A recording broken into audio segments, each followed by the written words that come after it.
شروع اللہ کے نام سے جو بڑا مہربان نہایت رحم والا ہے۔ جھوٹی گواہی یہ علامات قیامت میں سے ہے، اور جھوٹی گواہی یہ ہے کہ انسان دوسرے کے بارے میں اپنی شہادت میں غلط بیانی سے کام لے۔ مثلا ایک شخص یہ کہتا ہے کہ فلاں شخص کا فلاں پہ یہ حق ہے، اور یہ شہادت دیتے ہوئے وہ جھوٹ بول رہا ہے، بہتان باندھ رہا ہے، تو یہ جھوٹی گواہی ہے جو کبیرہ گناہوں میں سے ہے اور علامات قیامت میں سے ہے۔ نبی کریم صلی اللہ علیہ وسلم نے فرمایا الا انبئکم باکبر الکبائر، فرمایا کیا میں تمہیں بڑے گناہوں میں سے سب سے بڑے گناہ کی خبر نہ دوں؟ ثلاثاً،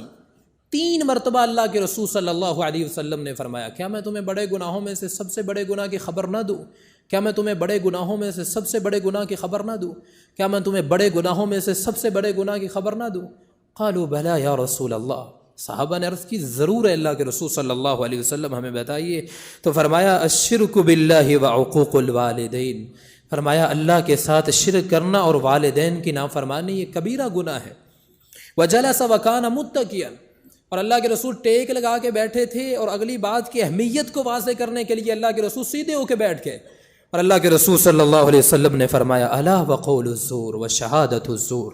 الا وقول الزور وشہادۃ الزور، الا وقول الزور وشہادۃ الزور، اور جھوٹ بھی کبیرہ گناہوں میں سے ہے، اور جھوٹی گواہی بھی کبیرہ گناہوں میں سے ہے۔ فما زال یکررها حتى قلنا لیتہ سکت، اللہ کے رسول بار بار اسے دہراتے رہے، جھوٹ اور جھوٹی گواہی، جھوٹ اور جھوٹی گواہی، یہاں تک کہ صحابہ کہتے ہیں ہمارے دل میں یہ خواہش پیدا ہوئی کہ کاش اب آپ چپ کر جائیں۔ تو لوگوں میں جھوٹی گواہی کا عام ہو جانا اور اس میں سستی کا مظاہرہ کرنا، یاد رکھیے یہ علامات قیامت میں سے ہے، جیسا کہ اللہ کے رسول صلی اللہ علیہ وسلم نے فرمایا کہ قیامت سے پہلے جھوٹی گواہی عام ہو جائے گی۔ اور یہ بات بھی سمجھنے والی ہے کہ جھوٹی گواہی صرف حاکم اور قاضی کے روبرو نہیں ہوتی، کہ ایک شخص کہے کہ میں نے جھوٹی گواہی دی ہے، کوئی عدالت میں تو نہیں جھوٹی گواہی دی، لیکن صرف قاضی اور اسی طرح کسی حاکم کے روبرو جھوٹی گواہی نہیں، بلکہ یہ زندگی کے تمام معاملات کو محیط ہے۔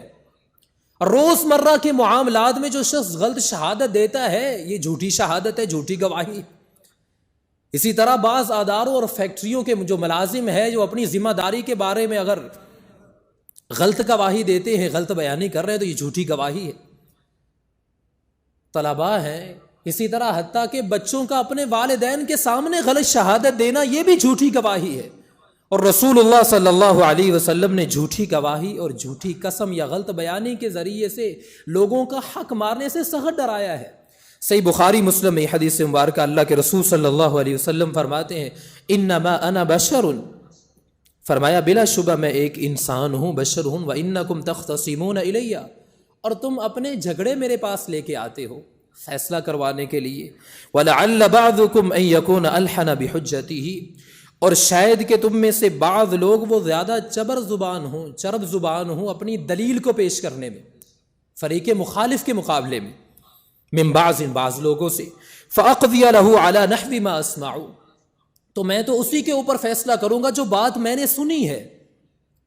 لیکن اللہ کے رسول نے فرمایا فَمَنْ قَضَيْتُ لَهُ بِحَقِّ أَخِيهِ شَيْئًا فلا يأخذه فإنما أقطع له قطعة من النار، اگر میں کوئی ایسا فیصلہ کر دیتا ہوں کسی کی بات کو سن کے اس کے بھائی کا حق اٹھا کے اس کو دے دیتا ہوں، فلا يأخذه، تو اللہ کے رسول کی تعلیم یہ ہے کہ وہ اس حق کو نہ لے، وہ بتا دے کہ یہ میرا حق نہیں۔ فإنما أقطع له قطعة من النار، یہ جہنم کی آگ کا ایک ٹکڑا ہے جو میں اسے کاٹ کے دے رہا ہوں۔ اور یہ حدیث مبارکہ یہ بھی ہمیں سبق دیتی ہے کہ قاضی کا فیصلہ حق کو حرام نہیں کر سکتا، کوئی چیز حرام ہے اس کو حلال نہیں کر سکتا قاضی کا فیصلہ، کہ کوئی شخص یہ کہے کہ اگرچہ میرا حق نہیں تھا لیکن عدالت سے میرے حق میں فیصلہ ہو گیا ہے تو پھر بھی یہ شخص کا حق نہیں بن سکتا، کیونکہ اللہ کے رسول فرما رہے ہیں کہ اگر بشری تقاضے کے مطابق میں بھی انسان ہوں، اور یہ حدیث یہ بھی بتا رہی ہے کہ اللہ کے رسول صلی اللہ علیہ وسلم کوئی نور نہیں تھے، کوئی فرشتے نہیں تھے، بلکہ بشر تھے۔ اللہ کے رسول صلی اللہ علیہ وسلم خود فرما رہے ہیں میں انسان ہوں، کسی کی چرب زبانی کی وجہ سے، کسی کی اپنی دلیل کو خوبصورت بیان کرنے کی وجہ سے اگر میں کوئی غلط فیصلہ کر دیتا ہوں تو وہ اس کو نہ لے، اس کے لیے جہنم کی آگ کا ٹکڑا ہے جو میں اسے کاٹ کے دے رہا ہوں۔ اور پھر قرآن مجید میں بھی فرمایا گیا قل انما انا بشر مثلکم، میں نبی کہہ دیجئے میں تمہاری مثل ایک بشر ہوں، ایک انسان ہوں۔ اور پھر حدیث میں آتا ہے اللہ کے رسول ایک دفعہ نماز میں بھولے ہیں تو کیا فرمایا، انما انا بشر مثلکم انسى كما تنسون،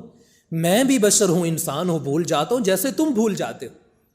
اور پھر دیکھیے فرشتے جو ہیں وہ تمام حاجات سے پاک ہیں، نہ کھاتے ہیں نہ پیتے ہیں، نہ ان کی کوئی بیوی ہے، لیکن خود محمد الرسول اللہ صلی اللہ علیہ وسلم کی شادیاں بھی تھیں، اللہ کے رسول صلی اللہ علیہ وسلم کھاتے پیتے بھی تھے، دنیاوی ضروریات بھی تھی۔ تو جہاں یہ حدیث یہ سبق دیتی ہے کہ اللہ کے رسول بھی بشر تھے، وہ بھی انسان تھے، وہاں پہ اللہ کے رسول نے تعلیم دی ہے کہ آپ میرے پاس اگر جھگڑے لے کے آتے ہو، اگر کوئی شخص فریق مخالف سے اپنی دلیل کو، حجت کو اچھے انداز سے بیان کرتا ہے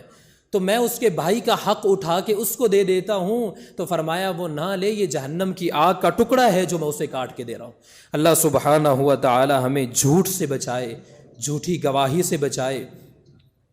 اور اللہ سبحانہ ہوا تعالی ہمیں سچی گواہی دینے کی توفیق عطا فرمائے۔ دیکھیے آپ صلی اللہ علیہ وسلم نے فرمایا جو شخص جھوٹی قسم کھا کر کسی مسلمان بھائی کا مال ہڑپ کرتا ہے، کل قیامت کے دن اس حال میں اللہ کے سامنے آئے گا کہ اللہ سبحانہ ہوا تعالی اس کے اوپر غضبناک ہوں گے۔ اور پھر اللہ کے رسول نے اس آیت کی تلاوت کی، ان الذین یشترون بعہد اللہ وایمانہم ثمنا قلیلا، فرمایا وہ لوگ جو اللہ کے عہد کو اور اسی طرح قسموں کو تھوڑے سے دنیاوی فائدے کے عوض فروخت کر دیتے ہیں، فرمایا لا خلاق لہم فی الآخرہ، یہی وہ لوگ ہیں کہ آخرت میں ان کا کوئی حق نہیں، ولا یکلمہم اللہ، اور نہ قیامت کے دن اللہ ان سے کلام کریں گے، ولا ینظر الیہم یوم القیامہ، اور نہ نظر رحمت سے ان کی طرف دیکھیں گے، ولا یزکیہم، نہ ان کو پاک کریں گے، ولہم عذاب علیم، اور ان کے لیے اللہ کے رسول نے فرمایا تکلیف دہ عذاب ہے، دردناک عذاب ہے۔ اور اللہ کے رسول صلی اللہ علیہ وسلم نے یہاں تک فرمایا جو شخص جھوٹی قسم کھا کے اپنے بھائی کا مال جو ہے وہ اپنے حق میں کر لیتا ہے، اس کے حق کو دبا لیتا ہے، تو فرمایا فقد اوجب اللہ لہ النار، اللہ سبحانہ ہوا تعالی نے اس کے اوپر جہنم کو واجب کر دیا۔ اور فرمایا وحرم علیہ الجنہ، اللہ نے جنت اس پہ حرام کر دی ہے۔ فقال لہ رجل، ایک شخص نے عرض کی وَإِنْ كَانَ شَيْئًا يَسِيرًا یا رسول اللہ، اے اللہ کے رسول صلی اللہ علیہ وسلم اگرچہ کوئی معمولی چیز ہی کیوں نہ ہو، یعنی قسم کھا کے، جھوٹی قسم اٹھا کے اگر کسی کا کوئی مال اس نے ہڑپ کر لیا،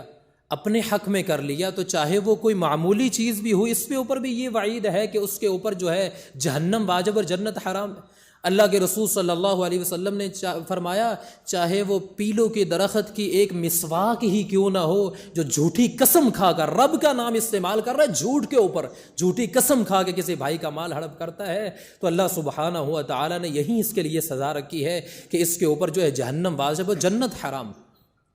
اللہ سبحانہ ہوا تعالی ہمیں جھوٹی گواہی سے محفوظ فرمائے۔